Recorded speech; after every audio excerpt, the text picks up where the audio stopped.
So much for the last video to anarchist I was going to do last time around, because I guess I'm doing one more video.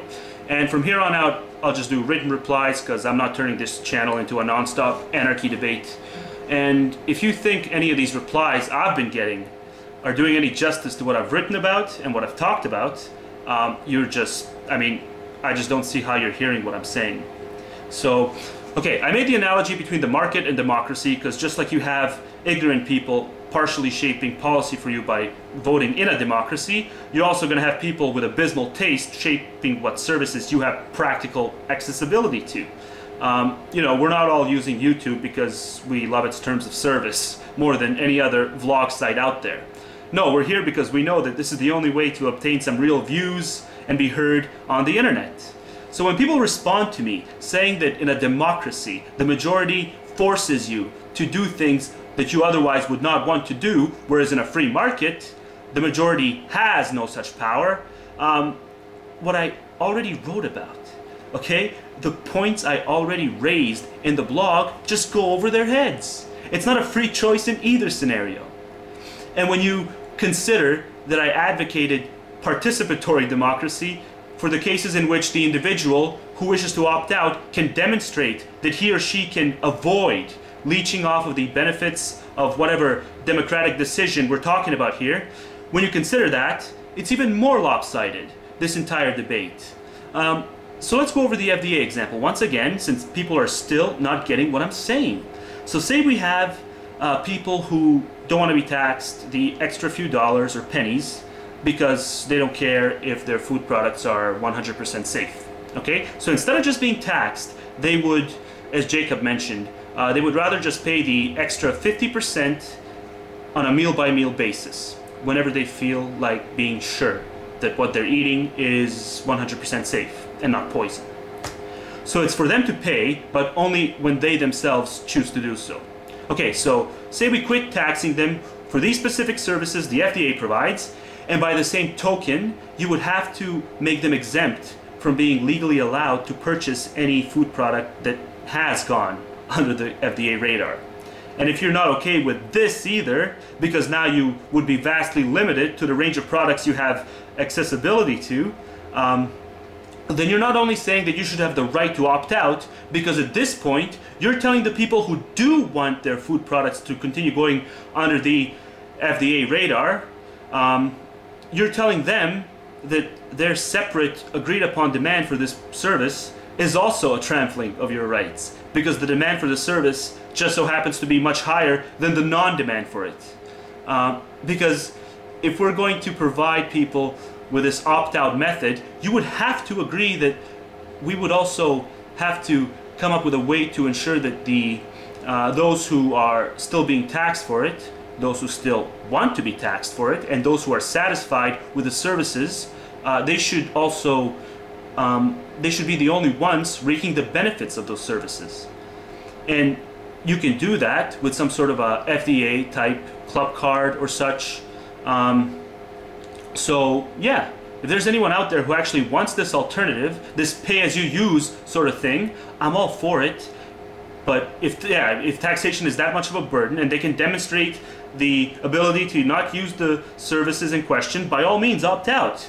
But don't use the services of the FDA from here on out, and it's fair game. It also means that these people would also have the right to subject their 5-year-olds to unregulated products, though. Because yeah, they wouldn't want to be taxed for the regulatory services, or they also wouldn't want the private sector to take care of it either.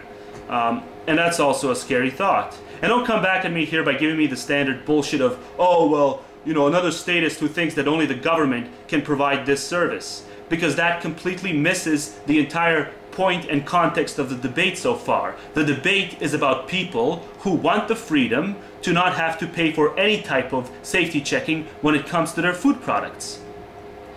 And I keep getting replies stating that I'm not giving people the right to take these risks because I'm arguing for the existence of the state which provides these services for people who do want the protection. Okay? So for people who are uncomfortable with the private sector handling it as well, okay? And we have a right to be uncomfortable with the private sector handling some instances like, you know, food checking. You can disagree with us, but we have a right to be uncomfortable with it, and we have a right to an alternative. So don't go down that route where you think that I'm taking away your rights because I say the FDA should be around for those who, you know, create a demand for its existence. And yes, I realize that right now none of you can opt out with this current incarnation of taxation. Okay, I realize that. But when you say things like, well, just by arguing for the state, anti-bullshit man is still endorsing our lack of ability to opt out, okay, when you make that argument, you might as well just say that I'm also against people having the right to euthanasia because I argue for the necessity of the state, and most states still prohibit the use of euthanasia. So yeah, checkmate on me, guess I'm anti-euthanasia after all. When in fact, euthanasia is one of my pet issues. You can't pigeonhole every single position a statist has based on some current nonsensical laws that exist in America. Laws that prevent opting out and such. And use of euthanasia. And I can go down the fucking list of all the stupid laws. Okay? You can't pigeonhole my position because I'm actually the one arguing to change these specific laws. Okay? And I'm doing it in a video by video, law by law basis. Okay? I'm doing that one subject per one subject. Just practical solutions one step at a time.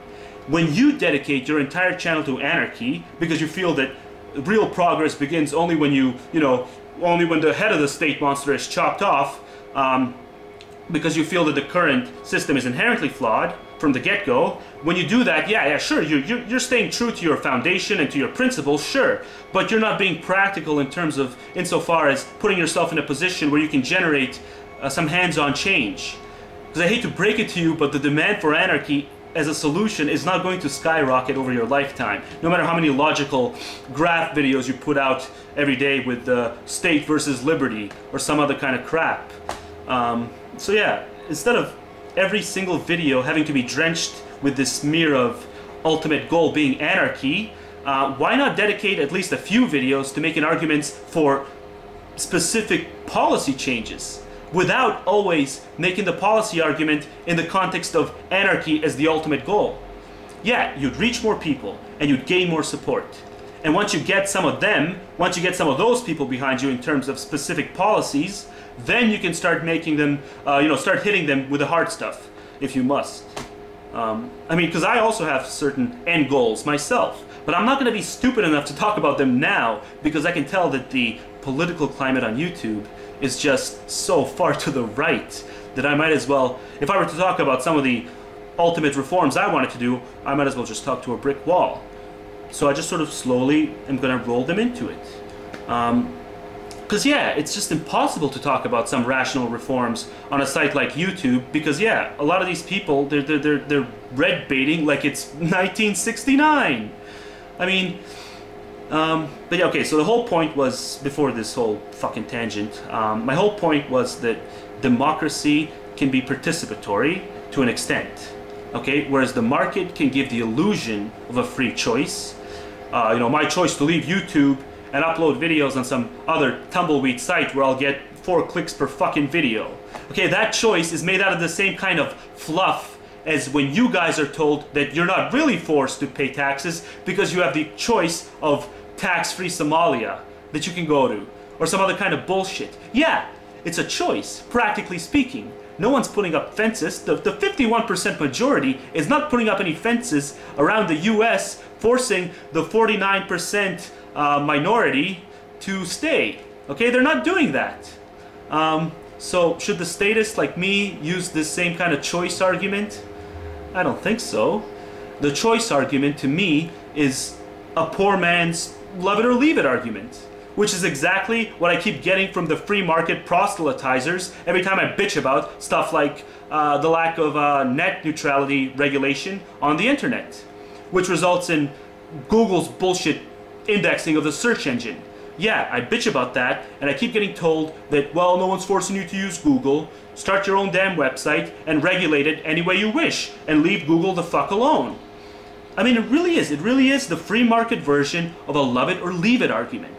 and I made the comparison, I made the argument on my site, and all I got in return was I got the same tired old bullshit of, well, you have a, you have a choice in the free market, but in the democracy you don't. Just, that's all I got. No, you guys aren't taking in anything I'm saying. You're circle logicking the argument all over the fucking place. And now I have to repeat myself again. And just like, what was it? For example, I made so many other arguments. This is just one argument I made. I made so many other written ones, and I can just see you guys. You're just going for the kill. You're trying to take the legs out right underneath the argument with some of these methods of argumentation you're applying. Methods, that's a good way to put it, actually.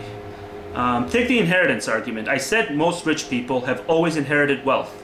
So what happens? I get linked to a top 10 rich people list. I reply on my blog saying that I never once said that the top 10 richest people inherited their wealth. I said that most rich people do inherit their wealth. You can have the top 10 richest people inherit their wealth without it contradicting the fact that most rich people do.